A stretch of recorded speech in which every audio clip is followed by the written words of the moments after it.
আসসালামু আলাইকুম।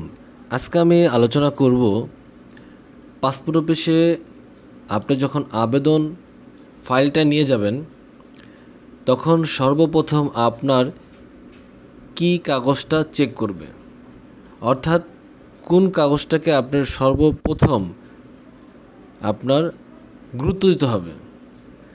তো আমরা যখন পাসপোর্ট অফিসে যাব তখন আমরা কিন্তু বারে একটা কথা বলতেছি যে আপনার ভোটার আইডি কার্ডে যে তথ্য আছে সেই তথ্য অনুযায়ী আপনি আবেদন করবেন, অর্থাৎ আপনার ভোটার আইডি কার্ডটা খুবই গুরুত্বপূর্ণ। এরপর ভোটার আইডি কার্ডের সাথে কিন্তু আপনার ভোটার আইডি কার্ড ভেরিফাই অথবা সার্ভার কপিটা লাগবে। এটা কিন্তু আমার এই পাসপোর্টের যে পর্বগুলো সেই পর্বগুলোতে প্রত্যেকটা পর্বতেই কম বেশি আলোচনা করেছি। এই দুইটা জিনিস কিন্তু আপনাকে লাগতেছে।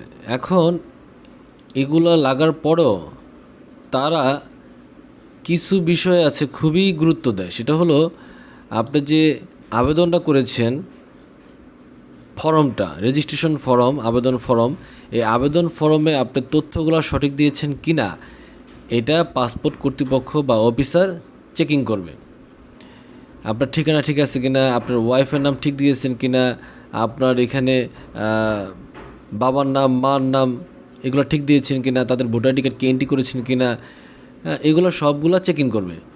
এরপর আপনার ভোটার আইডি কার্ডের যে কোনো চালাকি করেছেন কিনা, কোনো হয়তোবা দেখা গেছে বাবা বা অথবা মার আইডি কার্ডের সাথে আপনার ভোটার আইডি কার্ডের সাথে মিল নাই, হয়তোবা কোনো কারণে আপনি নিজে সংশোধন করেছেন, মানে হয়তো এডিট করে বসিয়েছেন, এরকম যদি হয়ে থাকে এই জন্য তারা ভেরিফাই কপি দেখার পরও এই পাসপোর্ট অফিসে নিজস্ব সার্ভারে তাদের এনআইডি কার্ডটা দেখে যারা অ্যাপ্লাই করেছেন।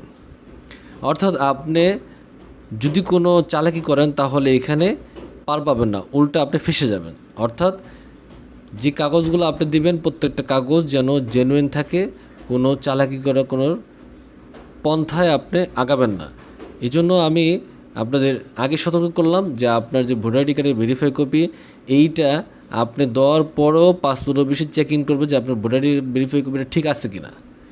এই ছিল আজকের বিষয়। পরবর্তী ভিডিও দেখার জন্য আমন্ত্রণ রেখে আজকের মতো এখানেই। আল্লাহ হাফেজ।